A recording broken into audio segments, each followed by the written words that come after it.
Welcome everybody to another episode of Giggle and Gossip. I'm your host Emily, and today I have Franco, a well-known soccer player, and he's gonna be talking to us about he will be answering some questions you guys have left.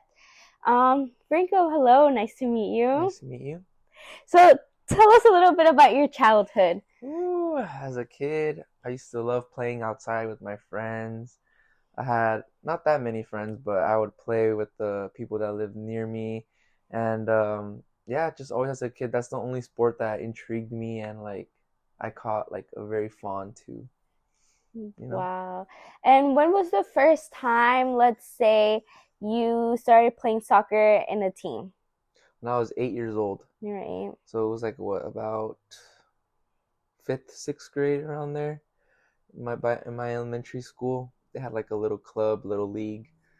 So me and a couple friends that I had at the time joined it, and I was in it for like till I was 14, so 6 years. 6 years. Do you remember the color of the jersey or the name of the team you were in? Yes. We had a couple jerseys. We started off with a black and white, kind of like a referee type of jersey. Mm-hmm. If Like a If bumblebee. the people know, huh? Like a bumblebee. No, black and white, Oh, not sorry, yellow and sorry, black. sorry, sorry. Yeah, like there's this club called Juventus from Italy, Mm-hmm. and it's literally that's their like well-known, I guess, classic Mm-hmm.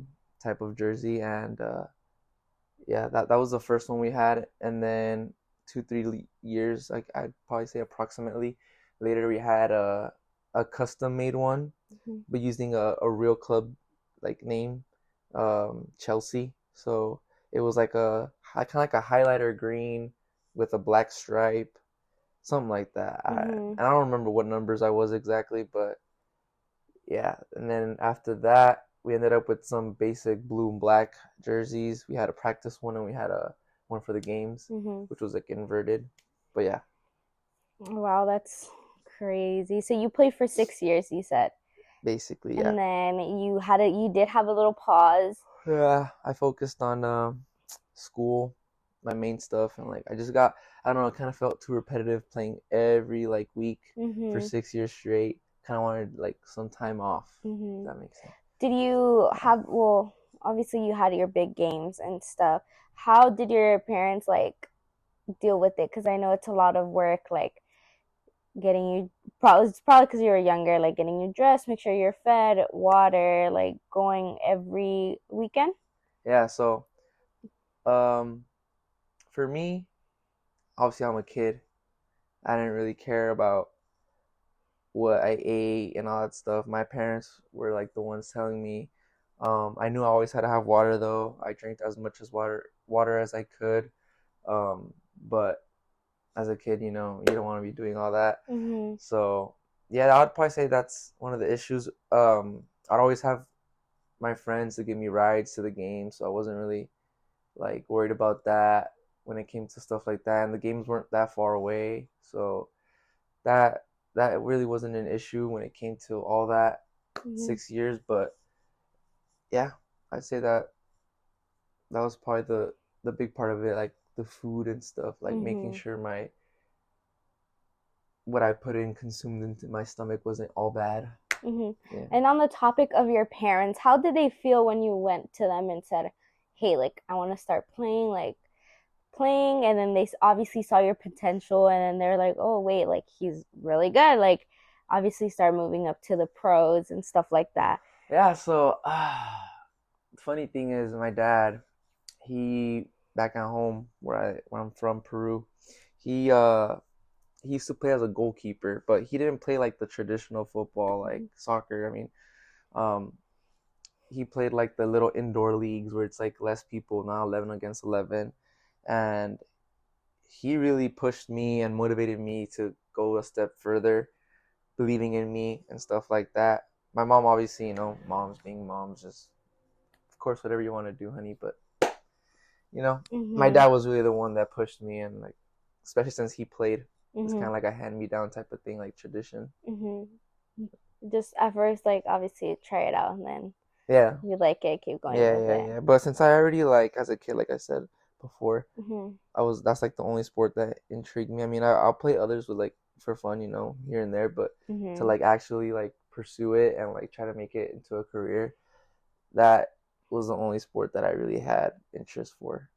Mm-hmm. And how was it? Because you obviously we did talk about a little bit earlier that you had a break because Hmm. you were focusing on yourself and obviously school. You Yeah, were just um, getting well known in the soccer industry. industry. Yeah. Thank you. How did it feel like going from like, oh, like you're going out, you're going to play games, you're starting to get recognized, to like not doing that every single day or going every single day to practice and you're just focused on yourself and studying? Wow, that's very a lot to think about, but nonetheless, yeah, that whole transition, like knowing, like once you get to that point where you're just like, okay, it's just serious now, like Mm-hmm. it's actually happening. It's kind of like, I guess you could say like very exciting, but at the same time scary Mm-hmm. type of moment because obviously you're starting to get recognition, you're starting to go up there in the leagues, you're trying to get to the top of the top, play with the professional players and stuff. So that is very exciting, and it gives my drive like more fuel to Mm-hmm. keep going. Um, but obviously at the same time, I'm scared. Okay, if I have one bad game, what's gonna happen next? Type of stuff, Mm-hmm. So it's very crazy to think about and like experience. I really can't put it into words, but that's just some of the things I feel like are like the key parts of it Mm-hmm. when it comes to stuff like that. Yeah. Well, we're going to be going back to a commercial break. We'll be right back with you guys.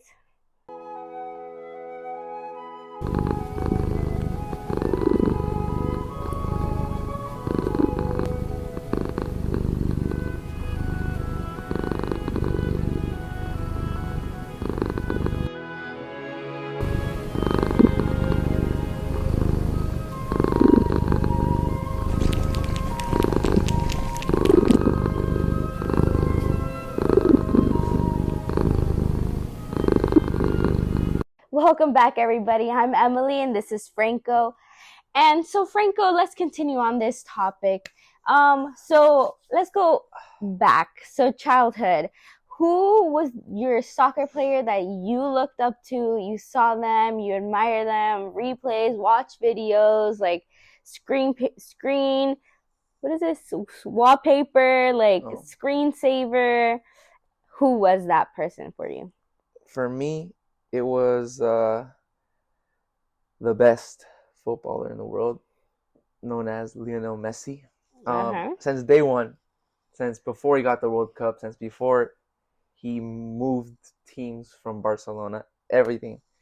I used to make school projects on this guy, Mhm. presentations, prezzies, if anybody knows what those are, on him. Mhm. So he was a big inspiration just because as a kid he was always like bullied and like just because of his height and like the issue he had with not growing. Mhm. So I looked up to him because he pushes forward and still continues to this day Mhm. as we speak.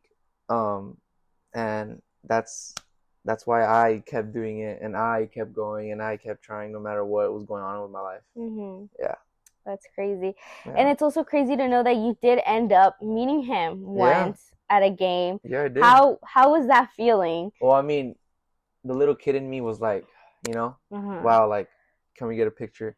But I had to keep it professional. Shook hands. That's just like with every other player that we were going. We did end up losing, but I mean, if I have to lose, it has to be against the best player in the world. So Mhm. kudos to Mhm. him.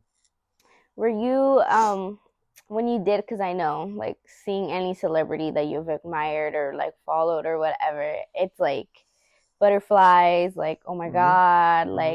like you said, Anxiety. you had to keep it professional. Hmm. Let's say you do meet him again, like, and you have the opportunity to have a full on conversation with him and like talk to him, like what would you say? Depends. Are we saying like another football game, or are we saying like No, like just somewhere, anywhere? anywhere, like Like you if I just meet meet him him. at the bar type of thing, like I would keep it real. I would ask for a picture, like Uh-huh. talk to him and stuff, try to be cool, see how he actually is on a personal level Uh-huh. rather than on what everybody else sees. Uh-huh. Wow, that's Yeah. crazy. Also, speaking on the topic of celebrities, you are coming out with some new shoes Oh yeah, yeah, yeah. with Nike. Yeah, with How is Nike. that? The concept behind this whole artwork and collaboration with Nike as a whole was to give back to charity. Mm-hmm. All the kids, that they wish they have cleats and like don't have it, and they beg their parents. So a lot of the funds will be going back to the kids, Mm-hmm. so that, and a lot of the shoes will be donated as well. But it was really fun doing it and collaborating with Nike because me as a kid, I've always, picking out the shoes and stuff and actually creating my own and picking the colors, the design, the Mm-hmm. laces, everything down to the very detail, the minimalistic details. It was very cool Mm-hmm. and very eye opening, I guess you can Mm-hmm. say, Like a because it's crazy yeah, experience. yeah, it's like a whole different. I'm a footballer, like I'm a different industry, like I'm not in a business, so Mm-hmm. just seeing that and how collaborations work, I can understand now Mm-hmm. and see how the how innovative it is, basically. That's So crazy. yeah, Well, I want to say a big thank you for you for thank you. coming